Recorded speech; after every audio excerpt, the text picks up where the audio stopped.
What's happening, folks? It's your boy Jack Slack, Fights Gone By Podcast 125. Coming at you on Friday for the Cheeky Friday Preview Podcast. If you haven't watched the Filthy Casuals Guide to Gunnar Nelson, that is on the YouTube channel. Go check that out. Went down well. Also uploaded it to Twitter, but I think it was abridged for Twitter, because you can only do 2 minutes 20, I think, max on Twitter. But yeah, well worth having a look at. Just another one like the Francis Ngannou one where I set a ramble. Rambled into a microphone for a couple of minutes and then I set some footage to it and it came off quite well. So I'm writing a more detailed one for next week. We've got a banging card coming up, the London card, which is unjustifiably stacked. It's the strangest thing. They normally don't bother at all, and then they announced a really good main event and we all went, wow, okay. And then they kept announcing fights even after all the tickets were being bought. So, pretty incredible. Don't know what we did to deserve it, but we got a bloody good event coming up at the O2. Of course, that doesn't mean that all the fights won't be stinkers, because you never know. That's this sport, you know. You can put the two best fighters in the world in the cage, and then they can be shit. But we'll talk about that next week when Stephen Wonderboy Thompson's fighting. So, let's do some news. And we got a little bit of sad news, and we got a little bit of old Conor news. We'll do the old Conor news first, because it's not as interesting. Conor McGregor has been arrested again in Miami for stamping on someone's phone as he was coming out of a hotel at 5 a.m. Most of us immediately thought, well, he was probably with some slapper or coked off his face, and didn't want to get photographed. But the footage, there's like loads of people around him as he's stamping on this dude's phone, and the dude is quite calmly going, hey, can I have my phone back? So, yeah, don't know the full story on it yet, but I don't know. I tweeted, have you been to a museum lately? I would love to be able to stamp on people's phones. But yeah, just Conor McGregor acting like Conor McGregor. And if you watch the video, like, he's got a whole bundle of bigger dudes around him, clearly like his handlers and people, and they do jack shit. And you got to think, like, half the reason that he gets in trouble all the time is because every other celebrity's handlers hold them back. If Mark Zuckerberg wants to pretend that he's going to swing on someone, he's going to have dudes hold him back, and he's going to, oh, you're lucky that they stopped me from getting myself into trouble. Conor McGregor just does shit, and, you know, for things like the Khabib thing, that sold a fight for, you know, a fine of a few $1,000s. This is going to cost him some money and does absolutely nothing except make him look like a dickhead. But that's not the interesting piece of news. The interesting piece of news, and the sad one, we're going to get a little bit, melancholy now. Tony Ferguson is in the process of what looks like a mental meltdown, to be honest, a mental breakdown, rather. If you don't remember, when the news of the interim title fight came out, it came out that Tony turned it down, but Dana White also said that he's going through some personal issues. And Jeff Sherwood of Sherdog was saying that there had been several call-outs of the police to the Ferguson residence. I didn't know Tony Ferguson was married, for a start, but apparently, like, his wife has filed a restraining order, and he's going to be in domestic abuse court or something like that very soon. But if you read the story, like, it, you know, my immediate thought was, oh god, another top lightweight that I have to hate. Also, another top MMA fighter who hits women. But if you read the thing, it's actually not that. It's that he keeps acting very irrationally, and that his wife's quite concerned about him and his safety. From the articles, to be honest, it could come out later that there's more to this, but at the moment, the articles that I've read have just listed several separate incidents where he's Mrs. Ferguson, Christina, that's her name, has gone out of the house, and Tony's changed the locks and been in there with their 2-year-old son. And, you know, at the time she said she wasn't at all worried about anyone's safety, but Tony's. And then someone else reported that when the police were called out for a separate occasion in February, Tony had not slept in 3 days and was tearing apart the house. And apparently broke apart the fireplace and believed someone placed a computer chip in his leg. So, you know, and someone was inside his wall. So it's pretty much standard paranoia symptoms there. And other things like he kept throwing holy water at his wife, which again doesn't sound like he's going to hurt her, but it does sound like he's likely to hurt someone, even if it's by accident. Just not in a good place mentally. But then there's other things like his dad turns up and throws him out of the house. And you've got to think, like, Tony Ferguson's dad's got to be 60, 70. he's not going to physically throw Tony Ferguson out of the house if Tony Ferguson's actually trying to hurt people. So it just reads very sad, like a mental breakdown. And it comes on the heels of Tony, there's been this sort of like meme campaign, Tony Ferguson, the kind of guy too. And some of them are pretty funny because Tony Ferguson has always been an odd guy. Even since his Ultimate Fighter days, and he announced that he'd been diagnosed with learning difficulties in his youth and things like that. And I think in the past, if we go back far enough, like, into the 1950s, 60s, whatever, Tony Ferguson would probably just be considered a weird guy until he did something very strange, and then, we'd send him off to a psych ward or something. But one of the interesting things about this story is that, like, broke apart the fireplace believing that someone had hidden a computer chip in his leg. I mean, that's just one person, one unidentified person, or witness saying something about him. But, like, that kind of paranoia, if you think about that in the 1970s, 80s or whatever, when mobile phones were the size of a brick, and you were like, oh, people are spying on me, they're bugging my house, it was a little bit like, steady on, mate, that's clearly pretty hard to believe. But now we live in an age where the Chinese can make a robotic wasp that they can put a camera in, so you can understand a little bit more. This age sort of feeds into your paranoia of being watched all the time. And I don't think it helps that Tony Ferguson is so active. As a fighter, you have to be so active on social media. There's this constant feeling that everyone has to have a window into your life, and they get to shout shit through it at you. If Tony Ferguson ever goes on like a UFC interview with him on YouTube to see how people are reacting to him, he's just going to see mostly people making fun of him. I was reading the Reddit comments, and people were like, okay, well, I thought we were laughing with Tony Ferguson, because a lot of the things he says them with like a smile and a wink, and you think, oh, Tony Ferguson, you are a card. But then you realise that a lot of it isn't like him making a joke. If you watched after the Khabib Conor meltdown at UFC, was it 229?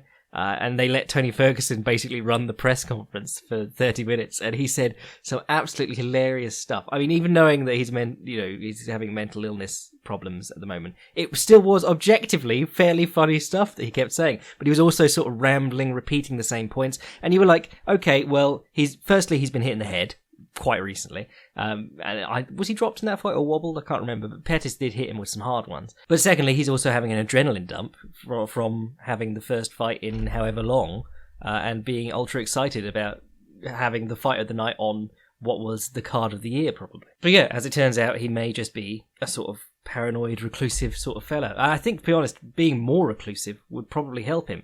And I worry that, like, since Tony Ferguson started having success, I've been one of the people saying, like, have a look at how Tony Ferguson trains and how he, like, lives when he's going to get ready for a fight.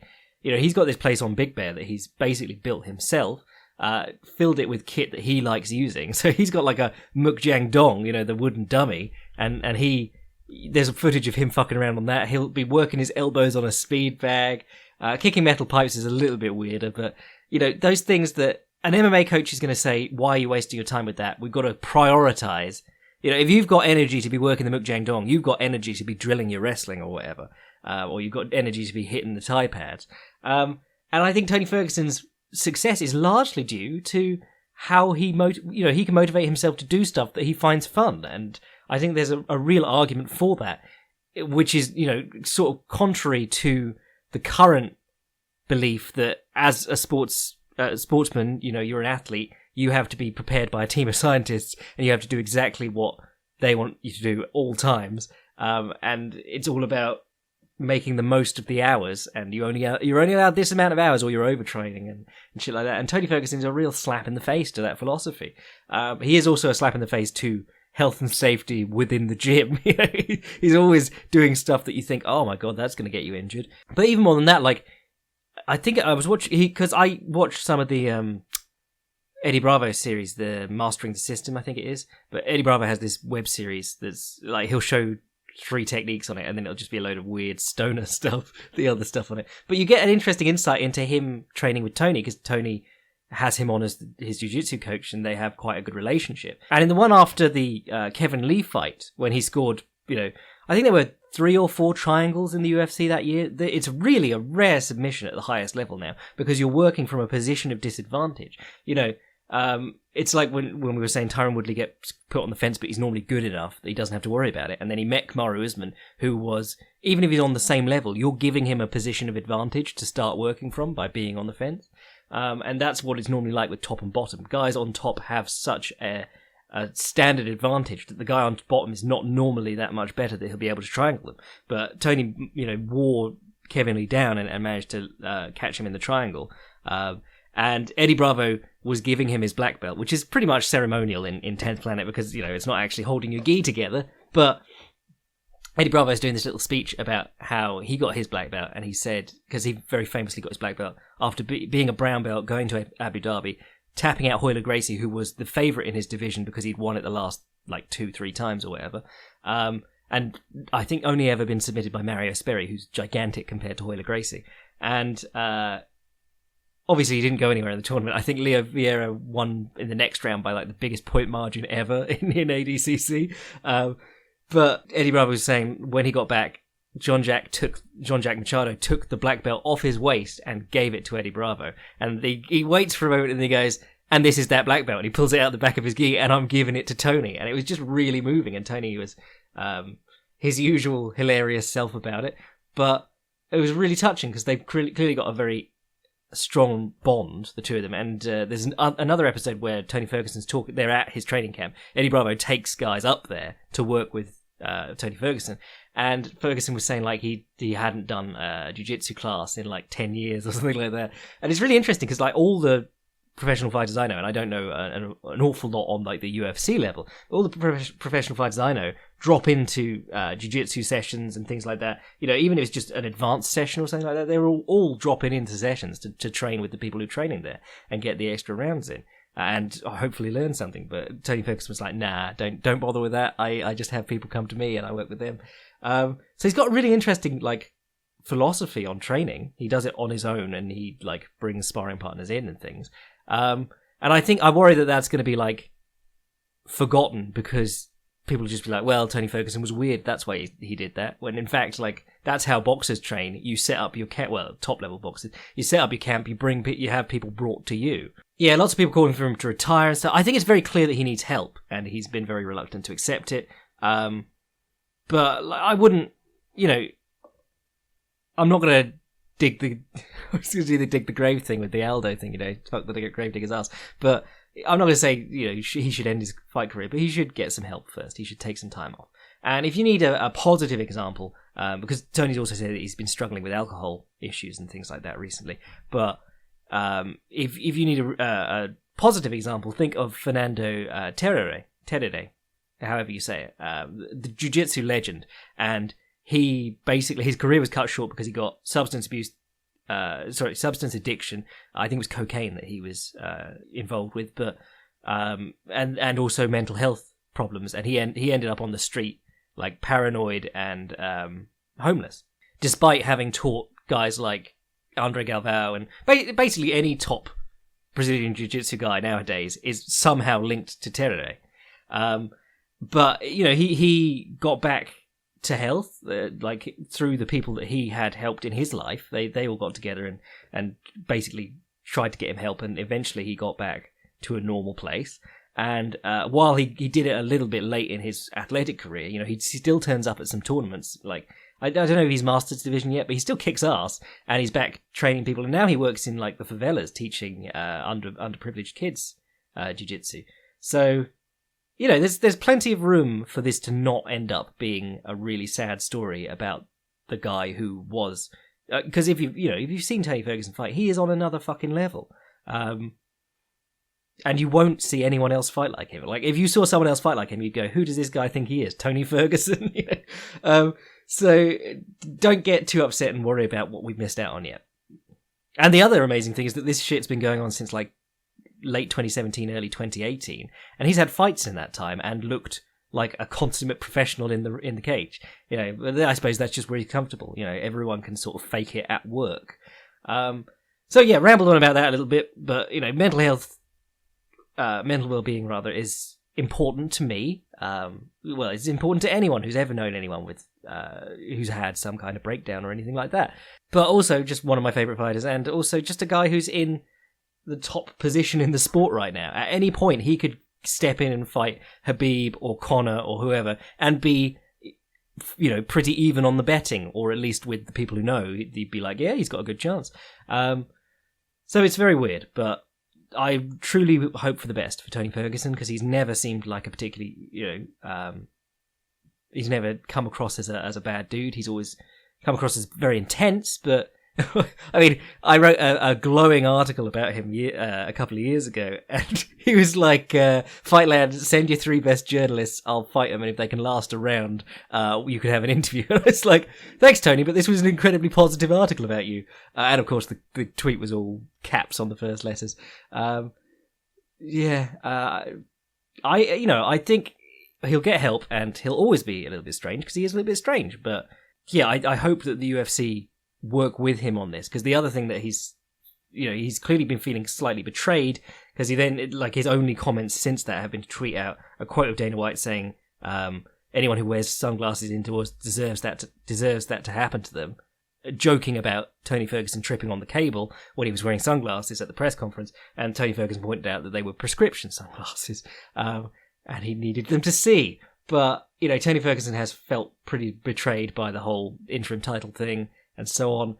I hope the UFC help him through this, because you get the sense that they have these people like Nate Diaz, who are an incredible asset to them if they just worked with them, but they're out to, like, prove that they don't need them.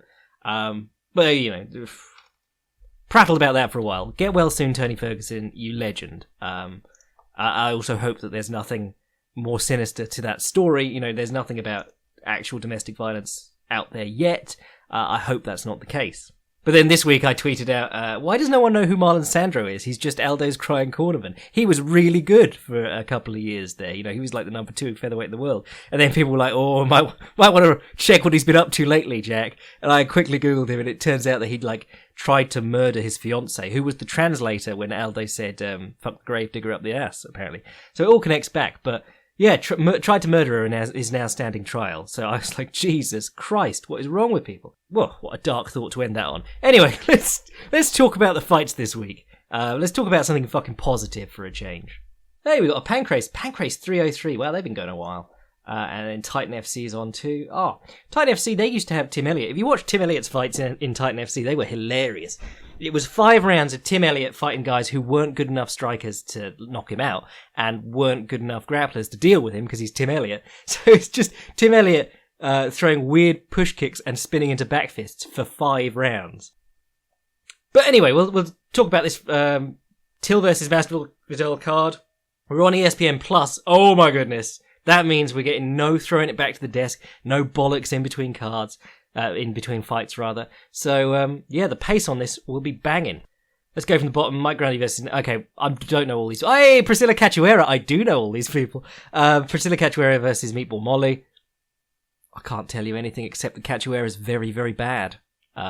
If you watch any of her regional fights, she's awful. And if you watch her fight with Valentina, she doesn't do anything. So, that's all you need to know.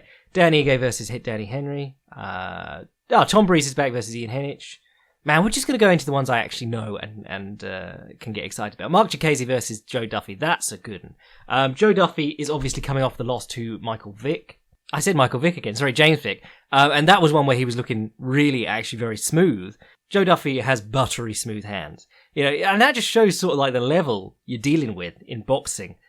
Because Joe Duffy quit MMA for a while, being Ireland's top prospect.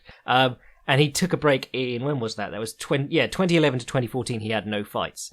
He lost his Cage Warriors fight with Ivan Masado by guillotine, and then he took like 3 years off to box. And he said that was for, because he got the opportunity to work with these guys who were working with like Eubank Jr. and things.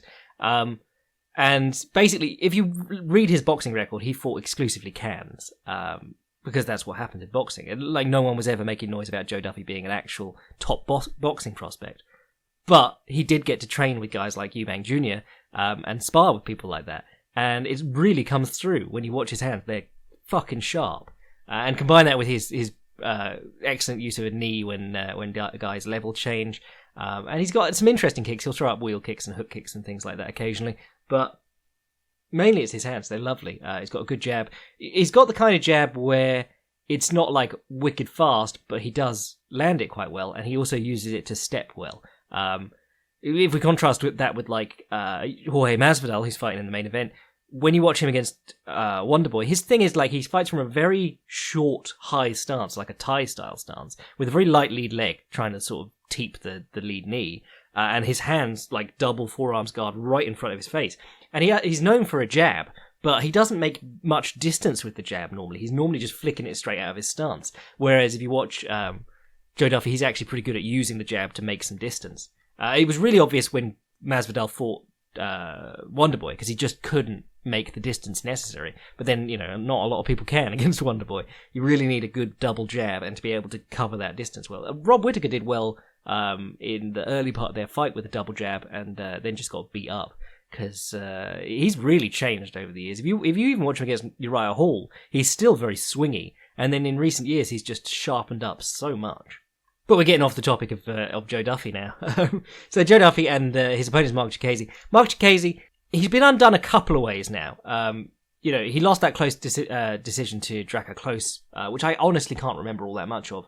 But the Dan Hooker fight and the Hakparast, I can never say it, Nasrat, the guy who's, what is it? Halal Kelvin Gastelum. He lost those two fights, very different fights. Dan Hooker did a really good job of feinting, waiting, biding his time, using distance, just showing feints so that Mark Cherkasy would jump into his crazy counter back kick or whatever, and then look like a fool and waste a load of energy when it didn't come anywhere near Hooker. And Hooker hadn't done anything except like move his shoulder slightly to indicate that he was stepping in. And that was a good fight where Dan Hooker just landed a few strikes, and Cherkasy got very uncomfortable, and it ended up shooting takedowns, and Hooker would reverse him or threaten the guillotine, and finally did catch the guillotine on a takedown attempt in round 3. 40 seconds in. I remember that. I thought that came later in the round, but never mind. And Hakparast really, I'm going to call it Nasrat. Nasrat really put the pressure on him, which was much different and very interesting all the same. So I think, in Cherkasy, you've got another person in sort of like the Edson Barbosa, Uriah Hall sort of mold where, oh my god, this guy can do wicked fast spin shit. But it doesn't really work if you're made to move all the time, whether that be to close the distance on the opponent, so they're being quite conservative, hanging back, saying, no, I don't think we will engage here, actually. I'm just going to step back. That really throws off people with that spinny kick game, or, explosive counterfighting game. But also, if you just keep them on the run the entire time, if you say, no, you're not actually going to set your stance and do your wicked switch kick, Edson Barbosa, because I'll be up in your grill before that happens. That also runs people like that ragged. The interesting thing is, Duffy's best work is with his hands, and he has to get close to do that, and he's good digging the body. Love watching him work the body. But he works well in combinations. But he's not, his best range is still going into that possibly getting spin kicked or throw, hit with a massive overhand counter range. You don't typically see him apply a ton of pressure. He doesn't drive a frantic pace. And I don't know if he's conservative enough that he'll hang back and let Cherkasy just throw at air. I think he's very much, because, that's the sort of boxing mold. You've got to make a certain amount of exchanges happen around. You want to get your hands working. Whereas Dan Hooker very much was like, I don't feel like it right now. I'll try again in another minute or so, So, yeah, I mean, that's a really interesting fight. I think the ground game might make a bit of a difference, because Joe Duffy is legit a bit of a badass on the ground, whereas Cherkasy sort of untested there in a lot of his fights. And I think this is probably the best regarded opponent that Cherkasy's met. Well, actually, I don't know if it is, because, Nasrat came out of nowhere, really. He was 8-2 at the time. Dan Hooker, we all knew, was good, and Drakkar Klose was undefeated at the time too, but still only had like a few fights. Joe Duffy is a guy who we're all like, yeah, he is elite level, but he just had a bad loss, and then he lost a decision to Dustin Poirier, who's done nothing but good things since, basically. Well, minus that Michael Johnson misstep, but we won't dwell on that too much. Yeah, Joe Duffy's in the most interesting position, because if he could put enough together, he would be standard pick for Conor McGregor fight, massive money. Do it at Croke Park, why not? But he just can't. Like, if you put him in with Mitch Clark or Reza Madadi, God, Reza Madadi, that feels like a while ago. He'll just batter him. He did very well against James Vick until he didn't, until he lunged onto an uppercut and got starched. But, a couple of cancelled bouts recently against Ross Pearson and Damir Asmagulov. I liked Ismagulov. I remember saying that the other day. Joe Duffy, get it together, because I love watching you. You just don't fight enough. Jack Marchman versus John Phillips. That'll be good. Don't know what to tell you about that too much, to be honest. Arnold Allen versus Jordan Rinaldi. Oh, that's good. That's good. Jordan Rinaldi's really not highly regarded, given how much I've seen him. And he's always been, fairly decent in his fights. But Tapology here has got him as, number 137 in the world at lightweight.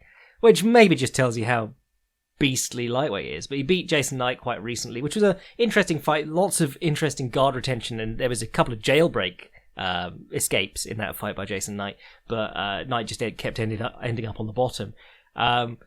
Lost to Gregor Gillespie before that because fucking Gregor Gillespie, that's why. And Abel Trujillo beaten by decision back in 2016. He's not really fought that much recently, actually, but Rinaldi's is a good fighter.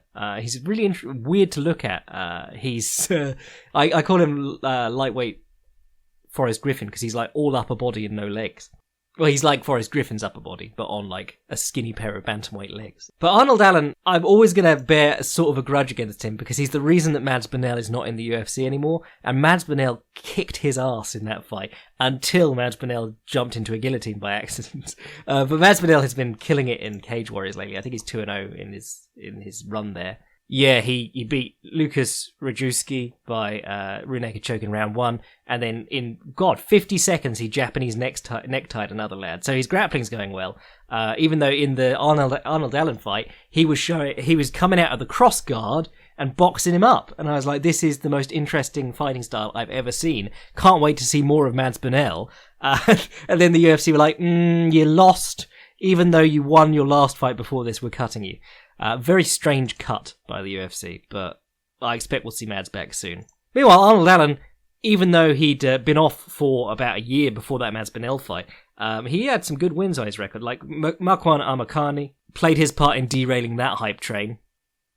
Guy who had hype because he was attached to Musashi. The Musashi weebs are always going to be willing to jump on whoever. But he was on a 4-fight winning streak there. And hadn't been beaten in the UFC before he met Arnold Allen. And then Arnold Allen was like, nah, let's not do that. But it was a split decision, so fair enough. What's interesting about Allen, of course, is that he does submit people, and that's quite a unique skill. It's one that's always going to be appreciated by the slightly more hardcore fans. Pair of guillotines in the UFC, so that's good. I mean, one of them was the front, ninja choke on Burnell. But yeah, so don't give him your head, which Jordan Rinaldi, if his fight with Jason Knight is anything to indicate, might well do. Talked about that one enough. Danny Roberts versus Claudio Silva. Nathaniel Wood, I like. He was really good against Andre Ewell just the other month. He was doing some very interesting shifts in that fight. He does a shifting into southpaw right hook thing. Watching that fight, I was like, interesting. Apparently he's known as a bit more of a grappler than that, but I thought his striking looked decent in that fight. I really should know more about these guys coming from the local scene, but I just do not watch enough Cage Warriors. Or Cage Rage. Is Cage Rage on anymore? Okay, now we're into the good part of the card. We've got Dominic Reyes, the single hope of the light heavyweight division. Once Johnny Walker has had his title shot and gone to the second round for the first time ever, and then we all realise that he's not actually that great at fighting past the first seconds, then that's when Dominic Reyes steps in and says, I've got it from here, lads. After doing an intro package where he talks about being an athlete over and over and over again, how hard football was. No, Dominic Reyes is a fun fucking fighter. Really, he was in a very similar position to Johnny Walker for quite a while, where I was going, I don't need to know how many guys he can knock out in the first round. I need to know if he can actually fight for more than one round. As we said, Sean Madden's his coach and he's one of my boys, but he's always been like, he's good, trust me. But it was really the Ovinson Prue fight that sold me, and probably sold most of you, on Dominic Reyes. Because if you're a 205 pound man, well, not 205 pounds on fight night, you're like 220 something. But if you're a 200 pound man and you can knock people out with a good punch, that's great. But once you start getting up to that light heavyweight category, it's very hard to keep doing it over and over again, especially if you're doing it with like explosive movement as opposed to just being a heavy sack of shit. Like one particular heavyweight that I'm not going to name. He has a lovely little left straight over. It's that open side angle again. If you drift off, if you're a southpaw against an orthodox fighter, if you drift off to your left side as they throw their right hand, you can come over the top with your left hand, just crack him, temple, jaw is there, but normally like temple, but really anything down that side of the head is fantastic. And it's a Wonder Boy counter, it's a Conor McGregor counter, it's basically the moneyest thing happening in MMA at the moment. If you have a southpaw in your gym, teach them this counter, because there's a great chance that they'll catch a load of dudes on the regional scene with it, even if they're not great at, the rest of their game. But yeah, no, he has a really good one of those. Can stop a takedown well. Ovinson Prue, not necessarily the greatest takedown artist in MMA, but a strong grappler and extremely powerful athletic dude. It was football player versus football player.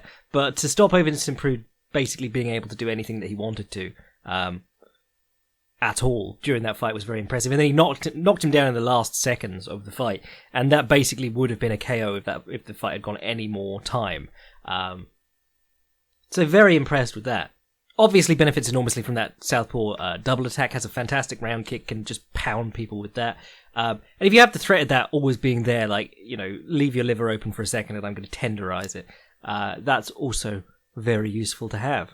If I mention similarities to Crocop, people will lose their shit and get angry, but left straight, left round kick, open side counter, and stopping takedowns is basically Dominic Reyes' game, so, make the comparison if you want.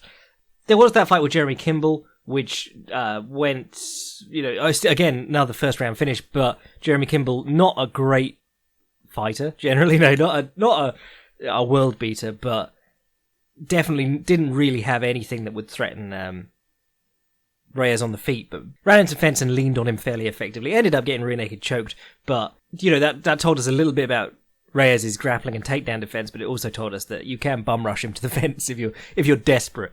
Volkan Ozdemir, I was going to say king of the bum rush, but really more king of the stopping the bum rush. We knew him as the boop man because he knocked out 2 guys in a row very, very quickly. And we were all like, oh my god, this guy has magic. Oh god, he's looking... I just clicked on his Tapology profile, and this is the roidiest photo I've ever seen of him.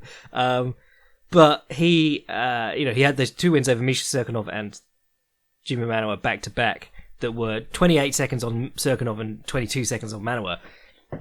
And we all forgot that he'd just lost won a split decision over Ovinson Prue, won a decision before that.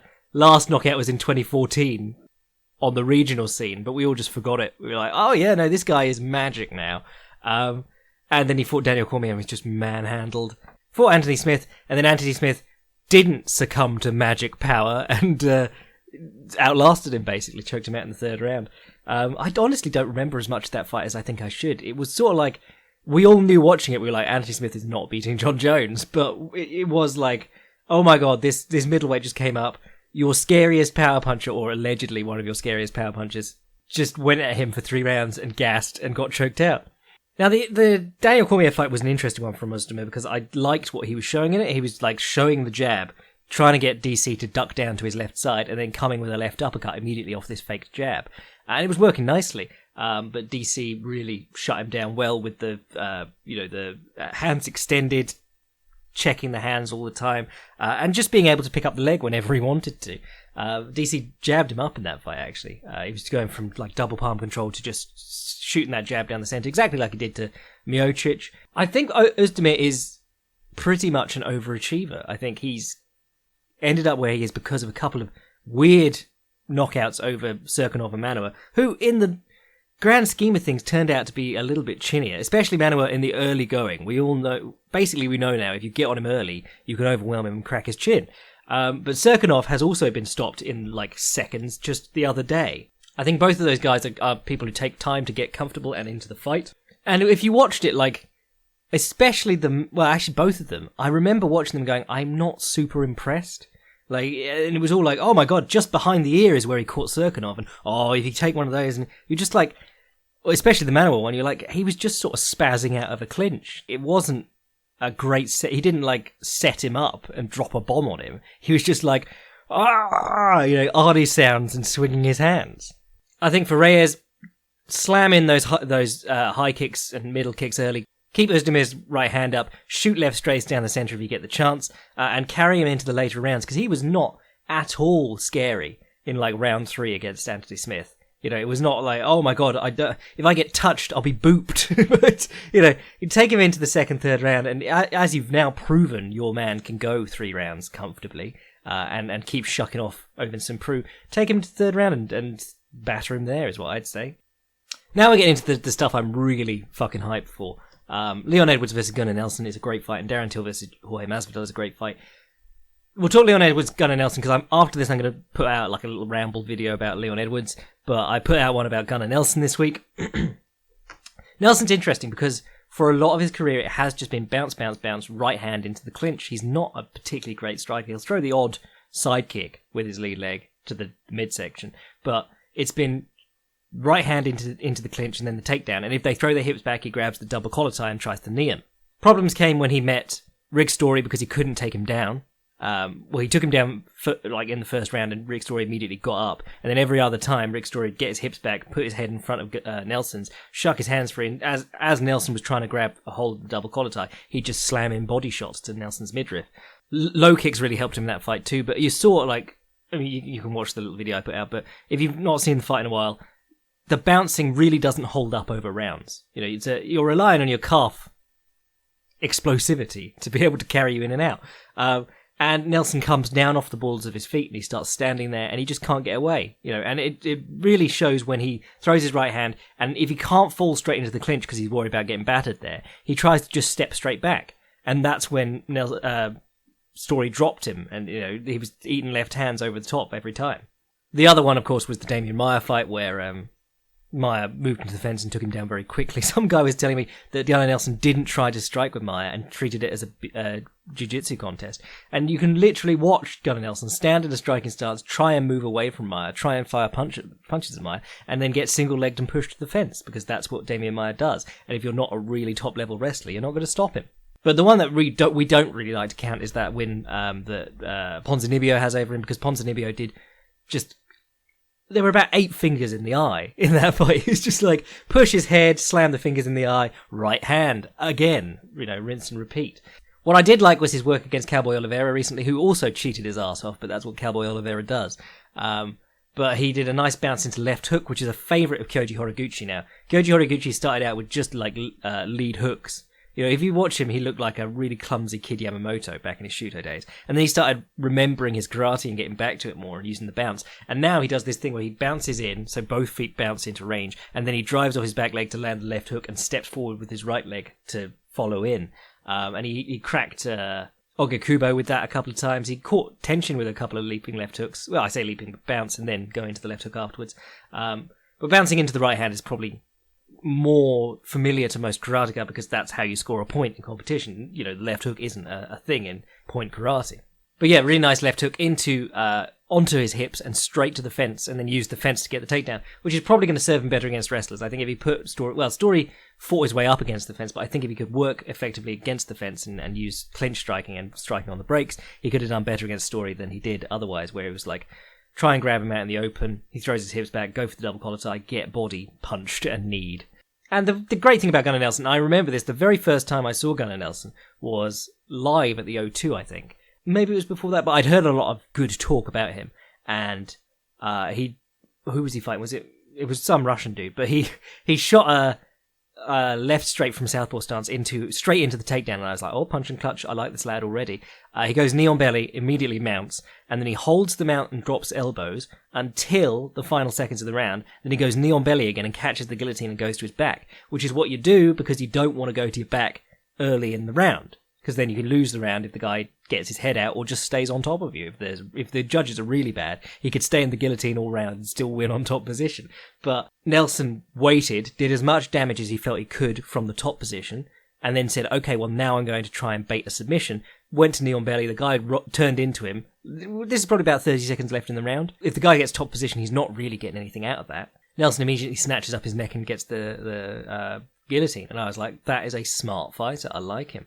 The problem with Nelson seems to be if one element doesn't work, the rest of it doesn't work, because his striking is very much made around getting to the clinch and his grappling working. And if you can't take him down, it seems like there's a big hole in the section there. Sorry, if he can't take you down, rather. Leon Edwards, I gave him my game plan of the year. I gave him the Slacky for the game plan of the year. Because against Donald Cerrone, he had every Donald Cerrone tell down. He knew exactly what he was doing at all times. With the exception of the inside of the glove grab to the high kick, which was hilarious. But yeah, he just had Cerrone's number at every stage of that fight. He didn't knock him out like Darren Till did, but he still, for 5 rounds, was like, yep, nope, I know everything you're doing.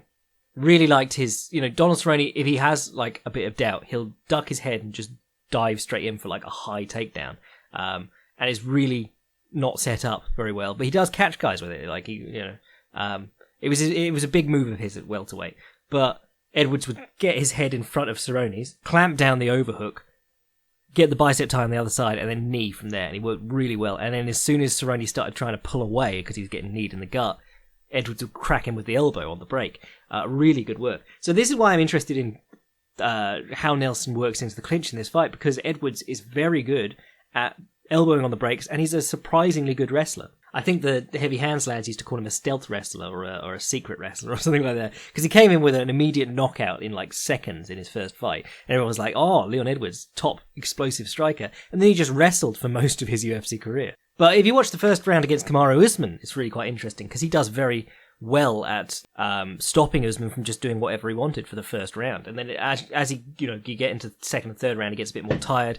He threw up a triangle attempt in the first round, which was sort of a waste of energy too. But I think that performance in the Kamaru Usman fight, especially in the first round, was very encouraging, that he could do that to such a competent wrestler back then. So I'm interested to see how, if he can keep Gunnar Nelson from getting a nice clean takedown out of distance, and then he can work against the fence too. What does Gunnar Nelson have except the right hand into the clinch?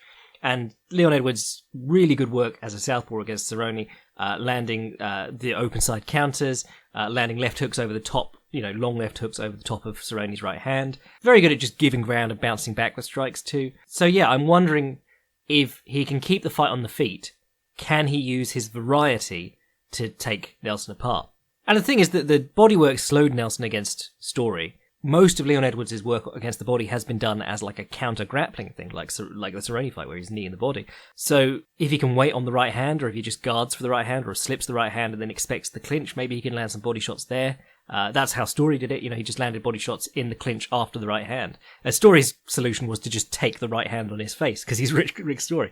But fascinating to see how that matches up. The great thing about Gunnar Nelson's grappling is that he does a great job of passing the guard in the transition to the floor. He'll punch and hit the takedown, and he'll be past the guard when he hits the floor. Very good with the knee on belly, transition straight into mount, and use the knee on belly to bait that. Guillotine, good with the guillotine. Little bit too confident with it against Maia. His corner by the end, John Kavanagh was just like, yeah, go for the guillotine when he tries to take you down. And then Gunnar Nelson would hold the guillotine and get taken down and passed. But yeah, this is such a good fight. I just don't know who to pick. I'm leaning towards Edwards, but just on variety.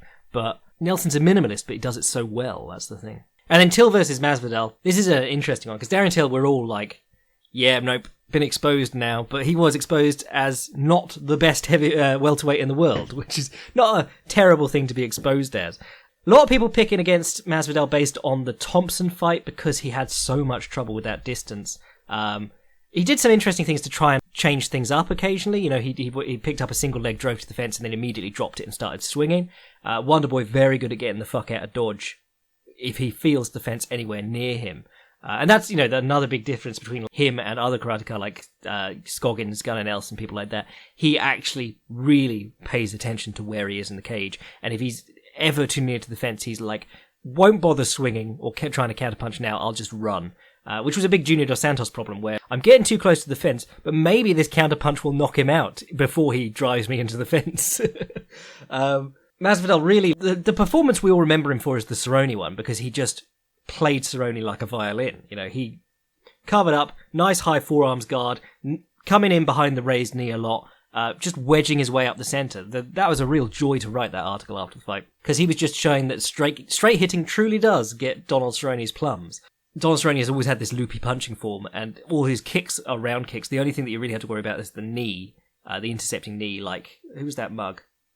Hernandez. Hernandez kept running onto it. Masvidal was much more careful. He came in behind his raised knee, he came in behind a jab, and he was just occupying that centre line. He was just always beating Cerrone to the punch on trigonometry. I don't know, what is that? The lines and angles. Geometry? But then Cerrone would get frustrated, throw a kick, and he would immediately catch it on the forearm, scoop across with the other arm. You know, the classic Senshai. Oh, actually, no, it was like a parry. So then he'd use the other arm to parry it across his body, and then come back with a left hook, which is like a Buakar move. Buakar? I never know how to say his name. I only ever see it written down. Anyway, yeah, that parry across the body works really well. He tried to do it against Stephen Thompson. Thompson was just never there. He barely ever gave him his leg to actually hold. Stephen Thompson hates the low-line sidekick, even though he is the fighter who could benefit from it the most, because it works in with that Bill Wallace triple, you know, the sidekick, hook kick, round kick. If you added the extra target, the nearer target, the one that's easiest to hit, he would be a monster, but he's like publicly said he doesn't like it, and then Darren Till did it to him. He had loads of problems with it, and then he had to have a knee operation because Darren Till kept stamping on his knee.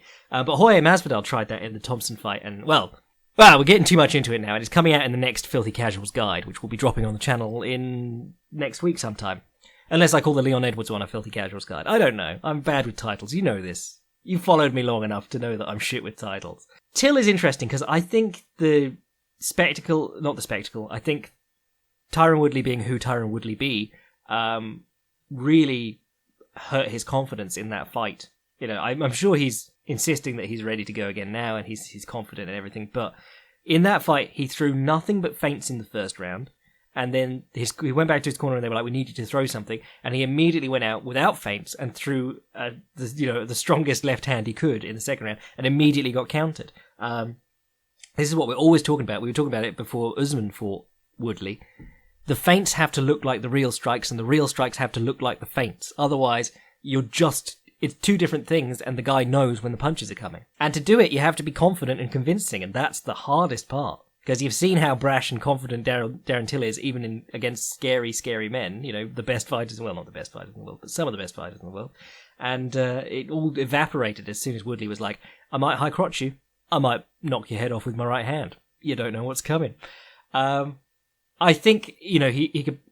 What's interesting about Till is that in that Wonder Boy fight, it was like they both tried to out-Wonder Boy each other. It was a very distancy, low-output fight. But I struggle to see him doing that to Masvidal because his whole game up to that point has been very much pressure. You know, he likes to put people back to the fence. He likes to shoot the left hand in too quick for him. He's a very speed-based fighter.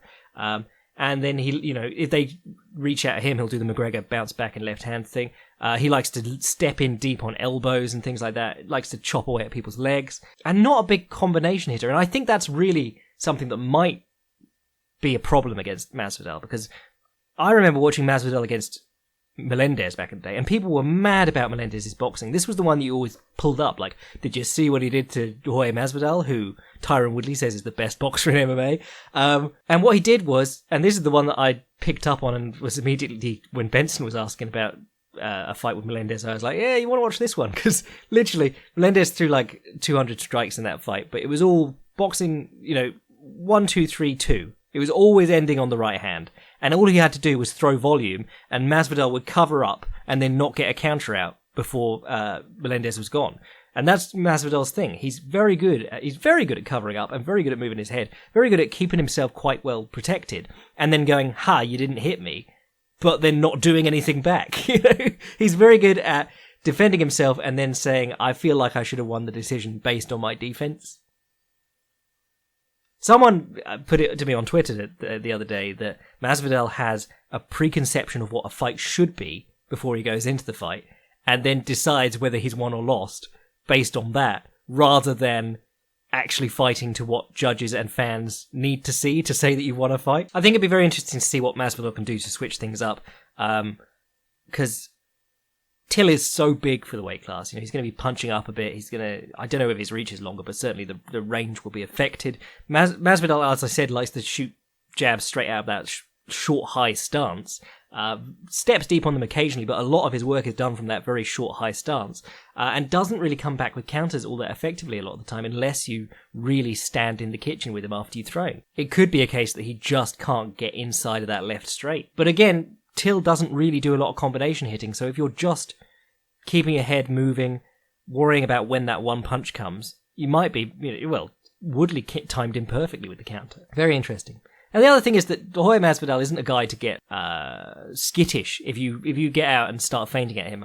I don't think he's the kind of guy who immediately puts his back on the fence. Like a lot of the guys, this has been the Conor McGregor move his entire career, and he did it to Khabib. And you're like, what? Khabib is the guy who everyone looked at that fight and said, well, they're going to come together at some point and Khabib will get the clinch and that'll be bad for Conor. And then Conor comes out and steps to the centre of the octagon and Khabib immediately backs onto the fence. And you're like, what's going on here? And it took Khabib a while to remember, oh wait, no, I want to move forward as he moves forward. I don't want to move back when he moves forward.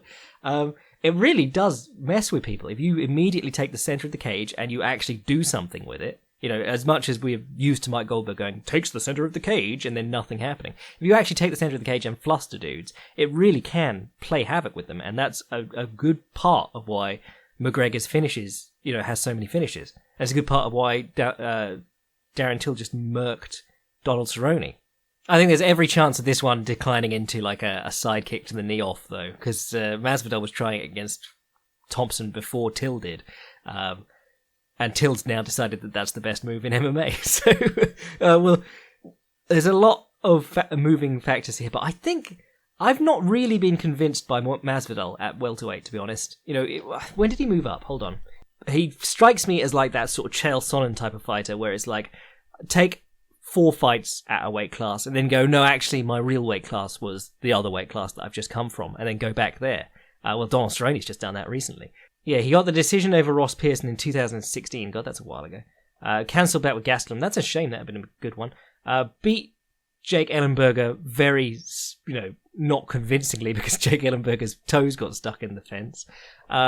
Beat Donald Cerrone impressively, and then lost to Damian Maia in a fight that people were like, should have won because not a lot happened, and then lost to Stephen Thompson because he couldn't keep up with him or do anything.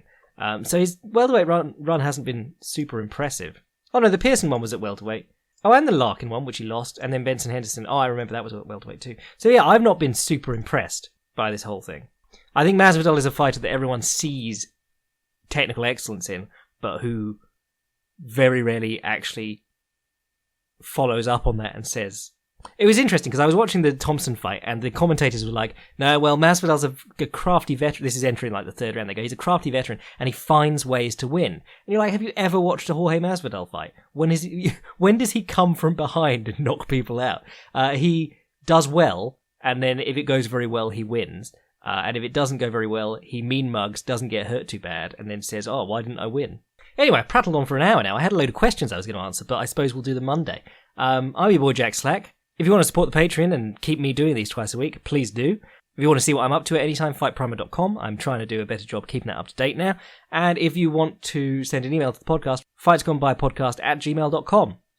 I'm your boy Jack Slack. Brexit Fight Night bless.